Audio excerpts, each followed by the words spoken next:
Bismillahirrahmanirrahim. Assalamualaikum warahmatullahi wabarakatuh. Sebelumnya, kami dari kelompok 3 akan mempresentasikan hasil diskusi kami terkait dengan depresiasi pada bab 8 dan pengaruh pajak pada analisis ekonomi teknik bab 9. Adapun anggota kelompok kami, yang pertama itu ada Dwi Armayani, yang kedua Imam Taqwa dan Reza Alfianti. Pokok pembahasan yang terdapat pada bab 8, depresiasi. Yang pertama, pengertian depresiasi. Yang kedua, akuntansi depresiasi. Dasar perhitungan depresiasi, metode-metode depresiasi, metode garis lurus, metode jumlah digit tahun, metode keseimbangan menurun, metode depresiasi sinking fund, penggantian metode depresiasi, metode depresiasi unit produksi, perbandingan metode-metode depresiasi, depresiasi pada kelompok aset, deflasi, dan contoh soal. Selanjutnya, pengertian depresiasi. Depresiasi pada dasarnya adalah penurunan nilai suatu properti atau aset karena waktu dan pemakaiannya. Depresiasi ini juga dapat diartikan pengeluaran bukan tunai yang mempengaruhi aliran kas melalui pajak pendapatan. Terdapat 5 faktor yang mempengaruhi depresiasi pada suatu aset. Yang pertama, kerusakan fisik akibat pemakaian properti. Yang kedua, kebutuhan produksi atau jasa yang lebih baru atau besar. Yang ketiga, penurunan kebutuhan produksi atau jasa. Yang keempat, properti menjadi usang akibat adanya perubahan teknologi. Yang kelima, penemuan fasilitas yang bisa menghasilkan produk lebih baik dari sebelumnya. Selanjutnya ada akuntansi depresiasi. Akuntansi depresiasi adalah alat untuk mengalokasikan nilai terdepresiasi dari suatu aset selama umur depresiasinya. Di sini, besarnya nilai depresiasi dalam suatu tahun biasanya tercantum dalam neraca pada bagian aktiva atau sebelah kiri. Nilainya dibuat dalam tanda negatif di bawah jumlah aktiva tetap sehingga secara langsung akan mengurangi nilai total dari aktivitas tetap.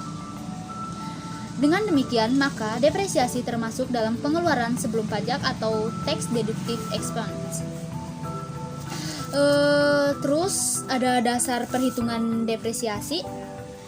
Untuk melakukan depresiasi pada suatu properti, diperlukan data-data yang berkaitan dengan ongkos awal, umur ekonomis, dan nilai sisa dari properti tersebut. Nilai sisa dapat diartikan sebagai perkiraan suatu aset pada akhir umur depresiasinya. Nilai sisa biasanya merupakan pengurangan dari nilai jual suatu aset tersebut dengan biaya yang dibutuhkan untuk mengeluarkan atau memindahkan aset tersebut. Dari sini didapat rumus nilai sisa sama dengan nilai jual dikurangi dengan ongkos pemindahan. Selanjutnya saya akan menjelaskan tentang metode-metode depresiasi. Yang pertama ada metode garis lurus. Metode ini diasumsikan bahwa berkurangnya nilai suatu aset secara linier terhadap waktu atau umur aset. Metode ini dirumuskan dengan DT sama dengan P kurang S dibagi dengan N. Selanjutnya ada metode jumlah digit tahun atau SOYD. SOYD adalah metode yang dirancang untuk membebankan depresiasi lebih besar pada tahun awal dan semakin kecil pada tahun berikutnya. Metode ini dirumuskan dengan DT sama dengan N kurang T plus 1 dibagi SOYD dikali dalam kurung P kurang S. Selanjutnya saya akan menjelaskan contoh metode depresiasi garis lurus dengan ilustrasi. Misalkan sebuah perusahaan membeli alat transportasi dengan harga 38 juta rupiah dengan biaya pengiriman dan uji coba besarnya adalah 1 juta rupiah. Masa pakai ekonomis dari alat ini adalah 6 tahun dengan perkiraan nilai sebesar 3 juta rupiah. Gunakanlah metode depresiasi garis lurus untuk menghitung. Yang pertama adalah nilai awal dari alat tersebut. Yang kedua, besarnya depresiasi tiap tahun. Yang ketiga, nilai buku alat tersebut pada akhir tahun kedua dan akhir tahun kelima. Kemudian, buat tabel jadwal depresiasi dan grafik penurunan dari metode ini. Ditambah biaya pengiriman dan uji cobanya yaitu P sama dengan 38 juta ditambah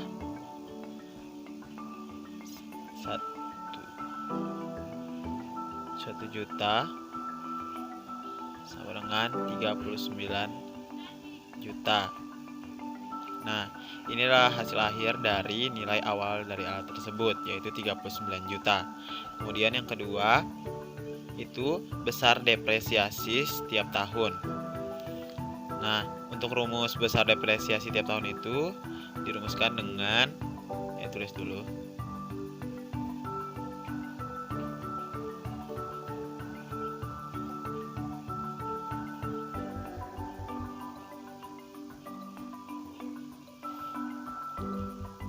DT sama dengan P S dibagi N. Nah, untuk rumus DTNS ini, P sama dengan, P itu adalah ongkos awal dari aset yang bersangkutan, lalu S itu adalah nilai sisa dari aset tersebut, lalu N yaitu masa pakai umur dari aset tersebut dinyatakan dalam satuan tahun. Nah, kemudian diketahui tadi harga ininya kan P-nya itu 39 juta. P-nya 39 juta. Dikurang S-nya tadi yaitu Rp 3 juta. 3 juta dibagi 6 sama dengan 6 juta. Kan setelah mendapatkan depresiasinya, kita tinggal masukin saja ke jika ingin mencari buku pada akhir tahun kedua. Tadi kan yang pertanyaannya itu yang kedua tahun dan yang kelima tahun. Nah, yang sekarang kita mencari yang kedua tahunnya. BVT di sini, lalu P di sini adalah nilai awal, lalu TDT di sini. T di sini adalah waktunya. Kan tadi yang kita cari yang adalah 2 tahun. Jadi DT-nya itu adalah nilai depresiasi tadi di sini. Tinggal masukin lalu hasilnya Rp 27 juta. Lalu kita mencari akhir tahun kelima.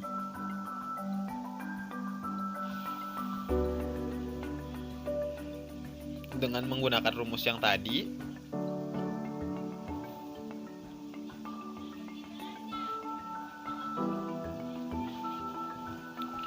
dikurang 5 dikali 6 juta. Dapatlah hasilnya 9 juta. Adalah tabel penjadwalan depresiasi per tahunnya. Nah, seperti yang kita tahu tadi, akhir tahun yang kita cari itu adalah 6 tahun. Jadi, depresiasi tahun akhirnya itu kan kita sudah dapat, yaitu 6 juta rupiah. Nah, jadi kita taruh di sini 6 juta, 6 juta, 6 juta. Lalu di sini nilai bukunya. Nilai bukunya di sini kan tadi pas nilai akhir tahun itu yang kedua itu ada 27 juta. Nah, sedangkan di awal tahun itu 33 juta, jadi tinggal dikurang 6 saja. Tinggal dikurang 6 juta saja per tahunnya.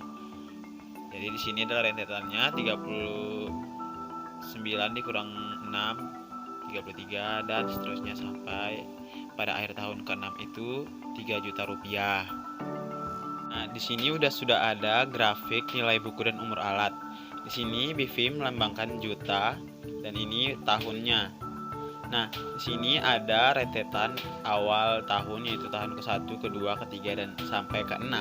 Nah, modal pertama itu ada biaya pertama ada 39 juta dan akhir tahun ke-6 itu ada 3 juta. Nah, di sini sudah digambarkan lengkap. Mungkin kira-kira seperti itu gambaran contoh soal dari metode depresiasi garis lurus. Yaitu metode keseimbangan menurun atau DB. Metode ini sama seperti SOYD, yaitu menyusutkan nilai suatu aset lebih cepat di awal tahun dan secara progresif menurun pada tahun berikutnya dengan pemakaian aset lebih dari 3 tahun. Metode ini bisa dipakai bila umur aset lebih dari 3 tahun. Besar depresiasi pada tahun tertentu dihitung dengan mengalihkan suatu persentase tetap dari nilai buku aset tersebut pada akhir tahun sebelumnya.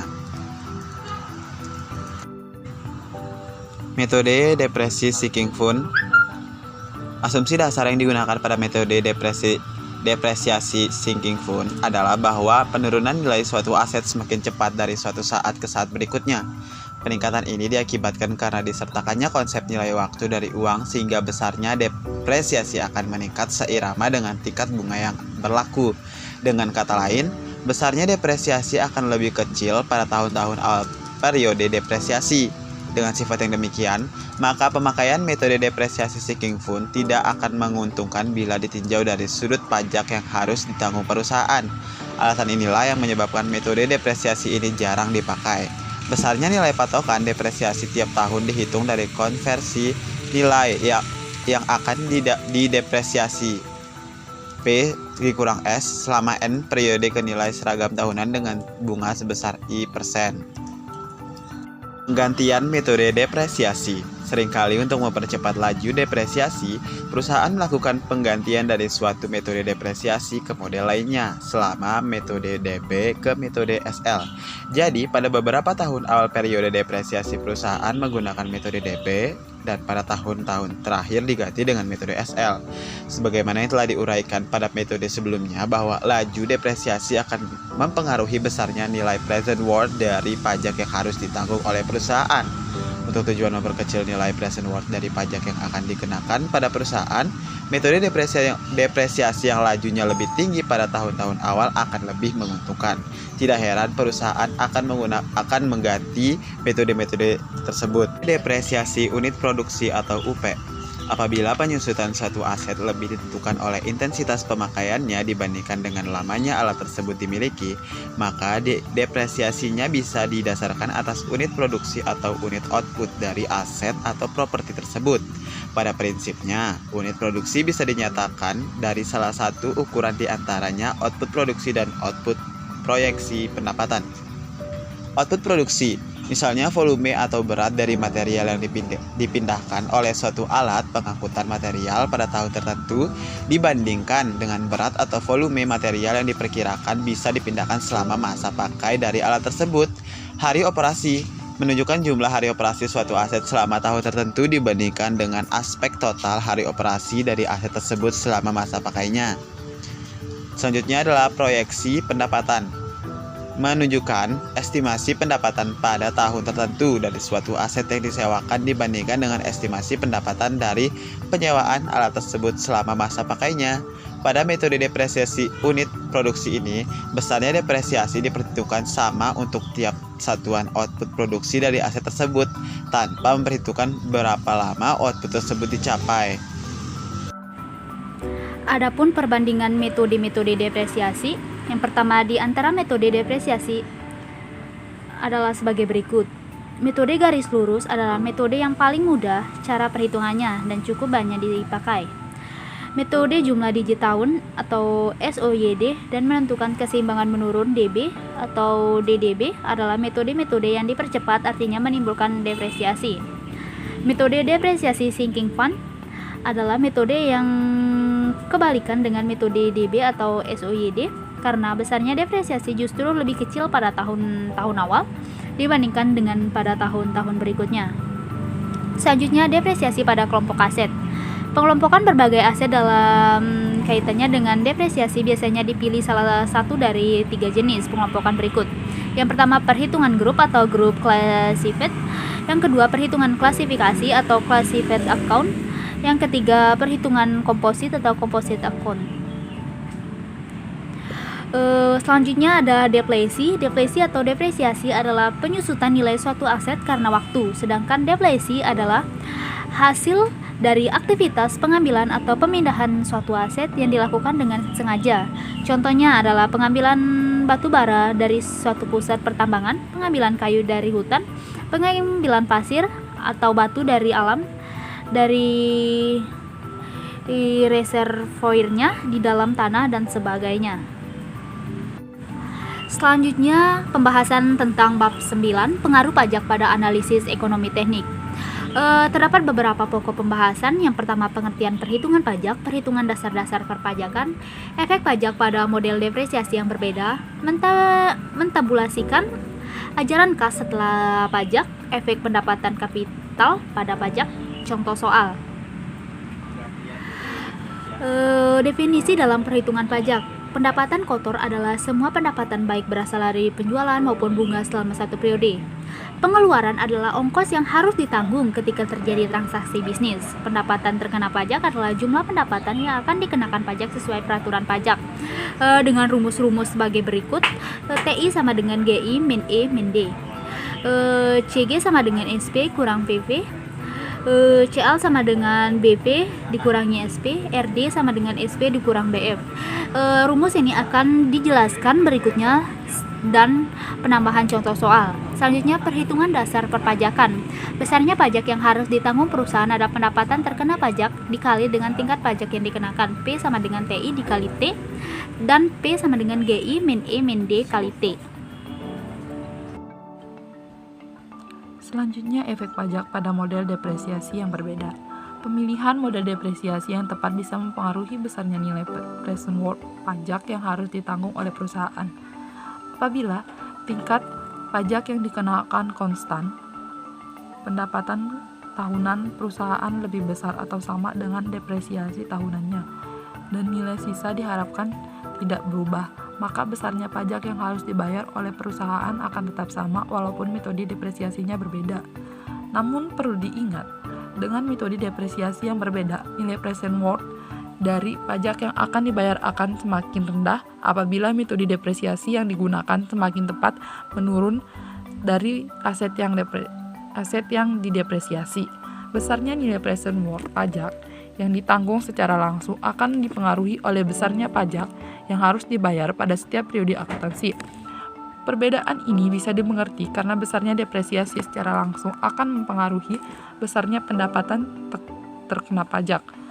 Dan secara matematis, hal ini bisa dirumuskan TI sama dengan BTCF kurang D, yang dimana BTCF adalah arisan kas sebelum pajak, dan ATCF sama dengan BTCF kurang P, di mana ATCF adalah aliran kas setelah pajak dan P adalah besarnya pajak pada periode yang bersangkutan. Selanjutnya, mentabulasikan aliran kas setelah pajak. Analisis seperti present worth, annual worth, ROT, dan sebagainya prinsipnya tetap sama antara sebelum dan sesudah pajak. Selanjutnya, efek pendapatan kapital pada pajak. Pendapatan kapital pada pajak adalah selisih antara jual dengan nilai buku suatu aset pada aset tersebut dijual. Namun jika nilai buku dari suatu aset tersebut tidak bisa disesuaikan dengan terjadinya inflasi, dengan demikian maka pada saat-saat terjadi inflasi, penjualan suatu aset biasanya menghasilkan pendapatan kapital yang dirumuskan CGT sama dengan SPT kurang BVT. PC sama dengan TCG sama dengan TC SPT kurang BVT. Selanjutnya akan dilanjutkan dengan contoh soal. Contoh pertama untuk 9.1.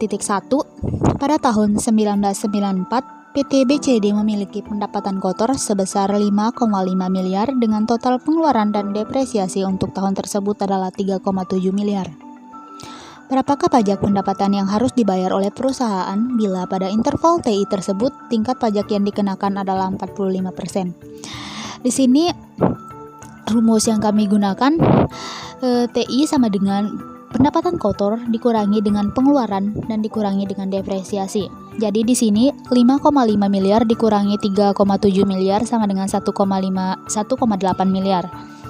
Pajak yang dibayar itu 1,8 miliar dikali dengan I. Di sini 45%, jadi 45 dibagi 100 sama dengan 0,45. Jadi pajak yang harus dibayar adalah 810 juta. Selanjutnya untuk contoh 9.2, misalkan harga awal sebuah aset adalah 50 juta dengan umur 5 tahun. Aliran kas sebelum pajak setiap tahunnya adalah 20 juta. Apabila tingkat pajak yang dikenakan adalah 30% dan ROR setelah pajak adalah 10%, bandingkan nilai present worth dari pajak yang dikenakan apabila digunakan metode yang pertama itu metode depresiasi garis lurus dan depresiasi SOYD. Untuk yang pertama, depresiasi garis lurus, bila menggunakan model depresi ini, DT sama dengan 50 juta dibagi dengan 5 sama dengan 10 juta dengan T 1, 2 dan pada tahun kelima.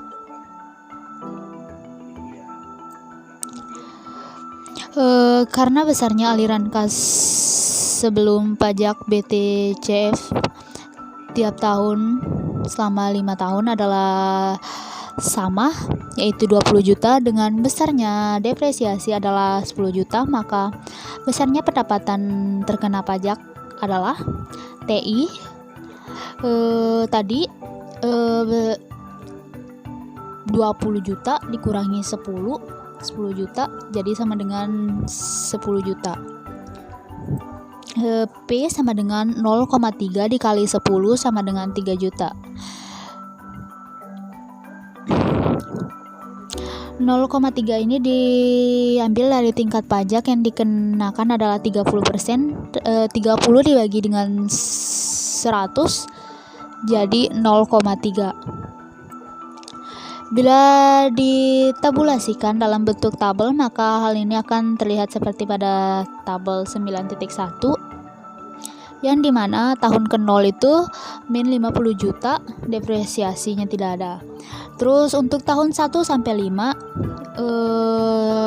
dibayar itu 20 juta, depresiasinya 10 juta, TI-nya 10 juta, pajaknya 3 juta.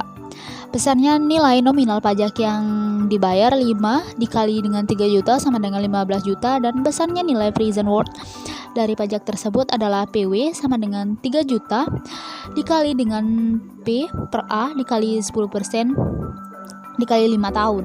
Jadi 3 juta dikali 3,791 sama dengan 11,373 juta. Ini bisa dilihat dengan tabel bunga. Terus B, apabila digunakan metode depresiasi metode SOYD, maka konfigurasi aliran sebelum pajak, depresiasi dan pajak dari aset ini terlihat pada tabel 9.2.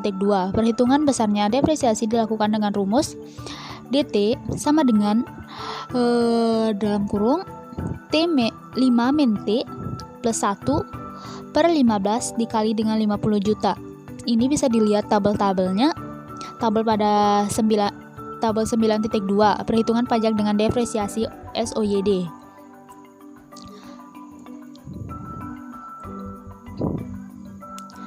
Pada tahun ke-0 BTCF itu min 50 juta. Tahun pertama maksudnya min 50 juta ini peminjaman 50 juta. Tahun pertama itu 20 juta pengembalian, tahun kedua 20 juta, tahun ketiga 20 juta, tahun keempat 20 juta, dan tahun kelima 20 juta. Depresiasinya bisa dilihat dan TI-nya dengan menggunakan rumus tadi. Terus diketahui maksudnya ditanya PW sama dengan 1 juta dalam kurung P per A dikali 10% dikali 5 tahun plus 1 juta dalam kurung P per G dikali 10% kali 5. Jadi hasilnya itu 10,653 juta. Contoh soal 9.3. Sebuah peralatan penunjang produksi direncanakan akan dibeli pada tahun ini oleh PT ABC. Harga awal dari alat tersebut adalah 50 juta dengan masa pakai 5 tahun dan nilai sisa 0. Selama 5 tahun pendapatan yang diharapkan adalah sebesar 28 juta sampai 1 jutaan. Di mana N adalah tahun terjadinya aliran kas. Sedangkan pengeluaran tahunan diperkirakan sebesar 9,5 juta plus 0,5 juta N. Yang ditanya di sini, apabila tingkat pajak efektif adalah 30% dan metode depresiasi yang digunakan adalah garis lurus, Tabulasikanlah aliran kas setelah pajak dari alat tersebut. Yang B, hitunglah nilai present worth dari aliran kas tersebut bila MARR setelah pajak adalah 8%. Perhitungan terangkum pada tabel 9.3 bisa dilihat yang ini. Terus untuk mengetahui nilai present worth. Nilai present worth dari aliran kas setelah pajak P sama dengan min 50 juta plus 14,9 juta di dalam kurung P per F dikali 8% dikali 1 tahun plus 13,95 juta dikali P per F kali 8% kali 2 ditambah 12,8 juta dalam kurung P per F 8% 3 ditambah 11,75 juta dalam kurung P per F 8% dikali 4 tahun ditambah 10,7 juta dalam kurung P per F 8% dikali 5 sama dengan min 50 juta ditambah 14,9 juta dikali 0,9259 ditambah 13,9 juta dikali dengan 0,8573. Jadi hasilnya itu 1,8346 juta rupiah.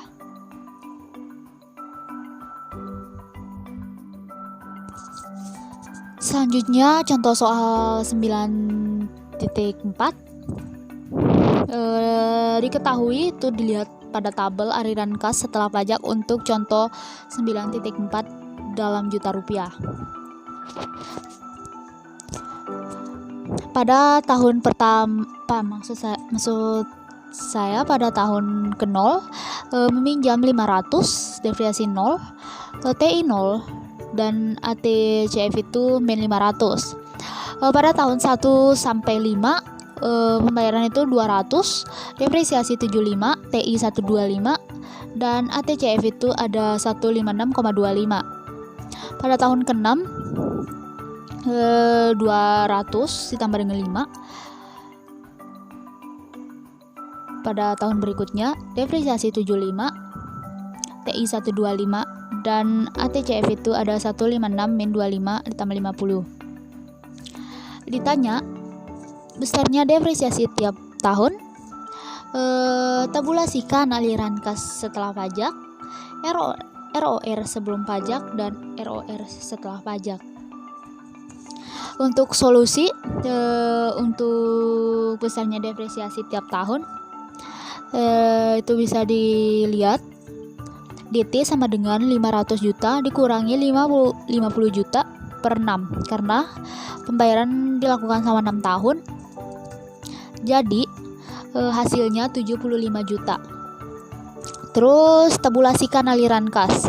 Tabulasikan aliran kas setelah pajak terlihat pada tabel 9.4. Itu bisa dilihat, tabulasikan. Jadi nggak perlu ditulis lagi. Langsung ROR sebelum pajak dihitung sebagai berikut. NPW-nya 0.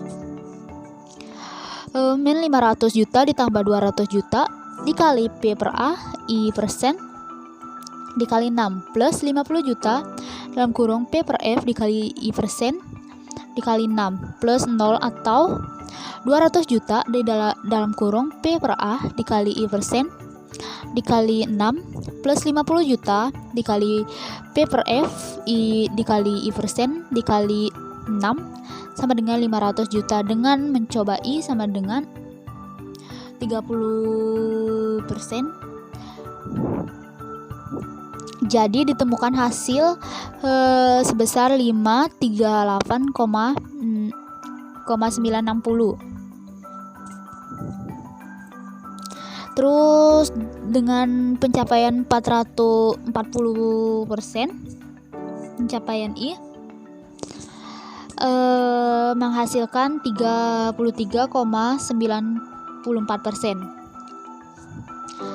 Yang D itu ditanya ROR setelah pajak, NPW-nya 0. ROR setelah pajak sama dengan 20% ditambah dengan 523,96 juta dikurangi 500 juta per 523,96 juta dikurang 463,133 juta dikali 5%. Jadi hasilnya itu ada 21,97%. Selanjutnya untuk contoh 9.5, sebuah traktor memiliki harga 60 juta dengan umur 7 tahun dan nilai sisa 4 juta. Dengan menggunakan metode depresiasi garis lurus, maka nilai buku traktor tersebut pada akhir tahun ketiga adalah 36 juta. Ditanya itu misalkan traktor tadi dijual seharga 40 juta pada akhir tahun ketiga dan mendapatkan kapital dikenakan pajak dengan tingkat 28%. Berapakah pajak dari pendapatan kapital tersebut? Dan yang kedua itu, bila traktor tadi tetap dipakai dan baru dijual di akhir tahun ke-7 dengan harga 10 juta, berapakah pajak pendapatan kapital yang dikenakan? Solusinya itu tinggal dimasukkan rumus ya. CG3 sama dengan 40 juta dikurangi 36 juta. Jadi di sini tuh 4 juta. Terus untuk yang B, PC sama dengan TC kecil dikali CG3. Jadi 0,28 dikali 4 juta. Jadi totalnya di sini ada 1,680 juta. Mungkin cukup sekian presentasi dari kelompok kami. Lebih kurang kami mohon maaf. Akhirul kalam, wabillahi taufiq wal hidayah. Wassalamualaikum warahmatullahi wabarakatuh.